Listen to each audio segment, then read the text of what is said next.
Hello there, Hector here, recording a trade I've just taken on the euro against the Canadian dollar. It's a London Open breakout type of setup, and well, I'm going to try to explain the reasons as of why I've taken this trade, right? Let's go into the 1 hour time frame, the setup chart as in any other London Open breakout type of setup, right?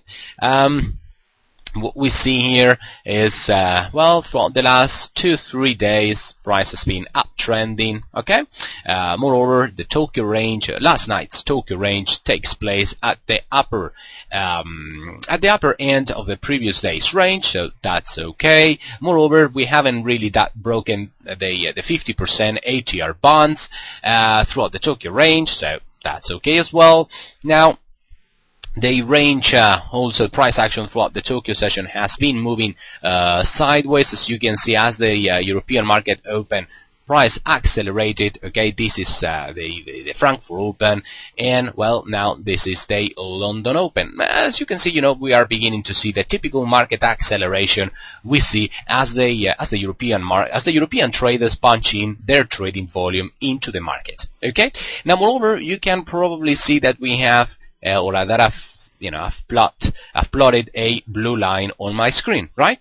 Well, if we go into the 4 hour time frame or the daily, well, we can see how we have a previous level of resistance in there, and now, well, that level is being broken. So basically what I'm betting here is a breakout of this level, right? A breakout of this level, and therefore today we should see some momentum to the upside, and that's the type of move from an intraday point of view that I'm trying to exploit here. Okay, I'm trying to simply, upon having spotted this breakout there, I'm just trying to see a green bar on the daily bar. Okay.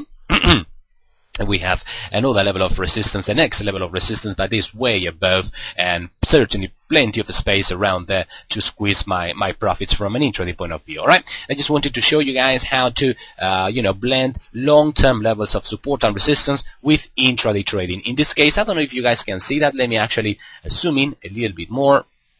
Okay, if you notice, these are the two red lines that define the sideways range, the Tokyo overnight range. As you can see, they happen just as price was retesting or toying around, playing around with the previous swing high, with the previous resistance level. All right. Either trade, either direction, either a breakout pullback continuation pattern to the upside, signifying the continuation of that breakout, or the breakout pullback continuation to the downside, signifying a fake breakout and therefore a reversal formation. Both scenarios would have been equally valid because we are trading off a decision-taking level. Okay, we are trading off a key support and resistance. Okay, key turning point in the chart. Right, the next one is up there, but like I say, plenty of room. I can simply go ahead and take that one off. I want to focus on this one here. So we had a similar scenario there, right? Another one there, okay? Those are the turning points that you want to draw on your chart, on the longer time frames, in this case the daily, and if you see the Tokyo range happening around that level, around those key turning points, then you know that from an intraday point of view, you can certainly get some trading opportunities, alright? Okay, now going into the hourly time frame. No, actually, let's go into the 15 minutes time frame, the setup chart, the trigger chart, sorry.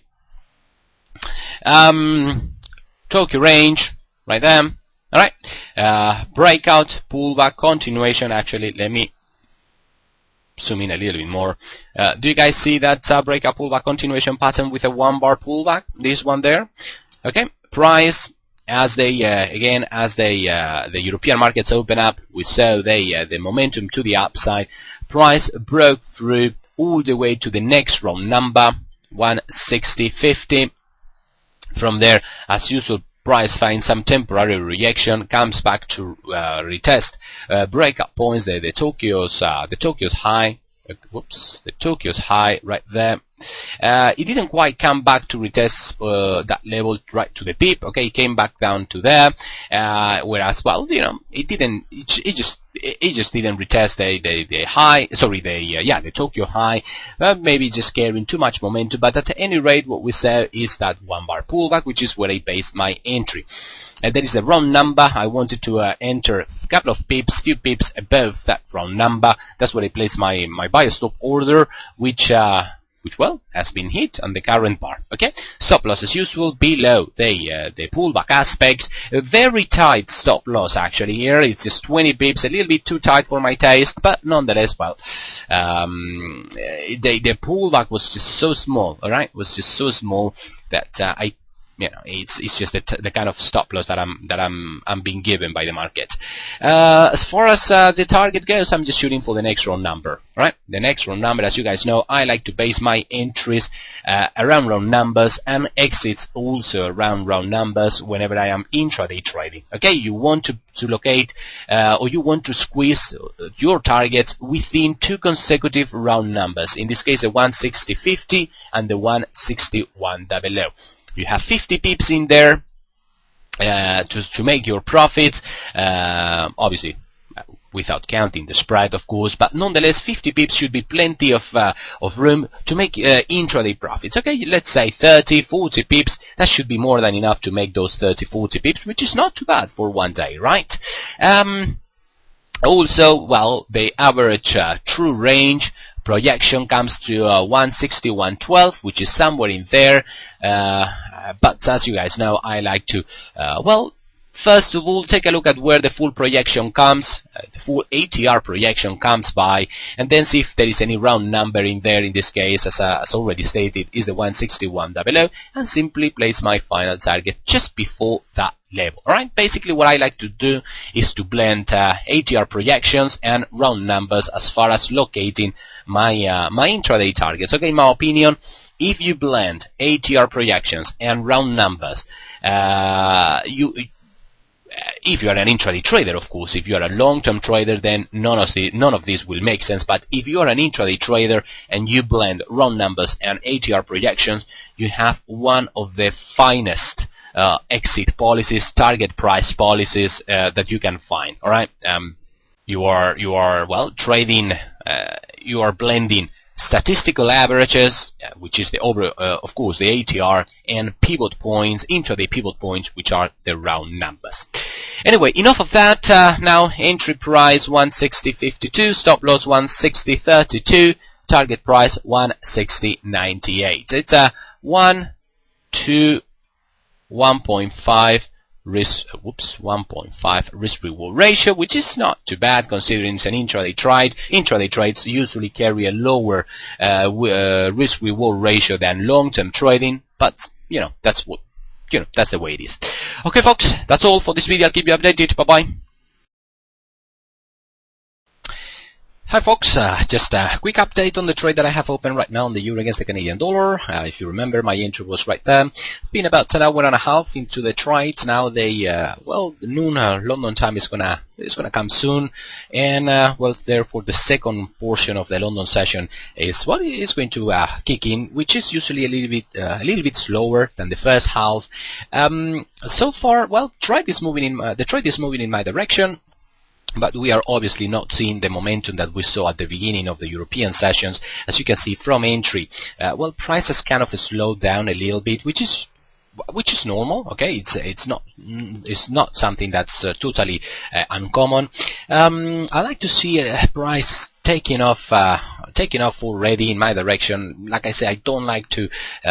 Whenever you are trading London Open breakout type of trades, momentum is crucial. Okay, you want to see price, especially between two round numbers, moving in a rather fast fashion. Okay, it's been already 1, 2, 3, 4, 5 bars, 1 hour and 15 minutes.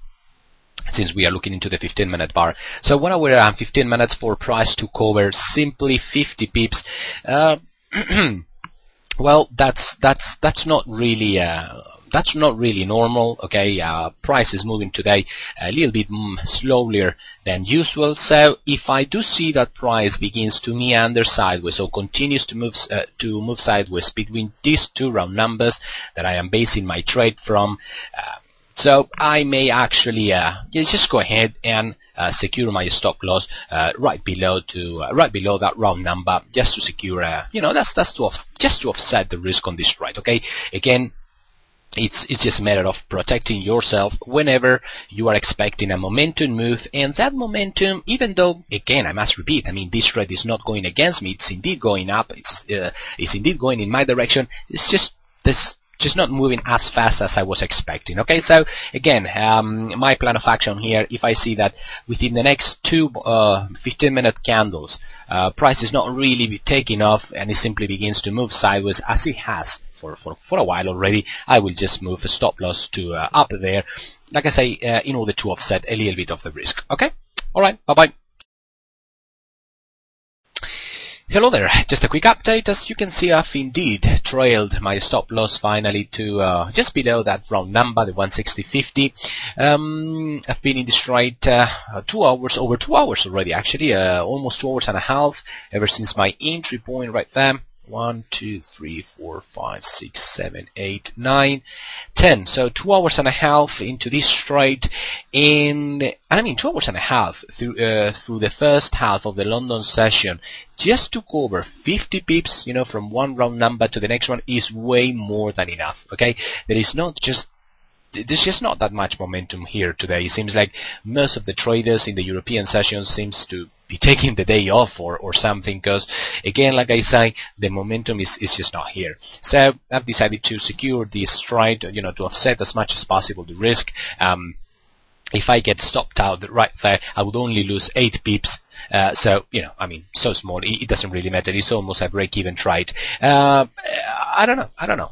I'm just gonna give it a chance. Price is about 13 pips from my final target, but it's just not happening. It's a little bit frustrating, this trade. But anyway, at any rate, as usual, I'll keep you updated. Okay, bye bye.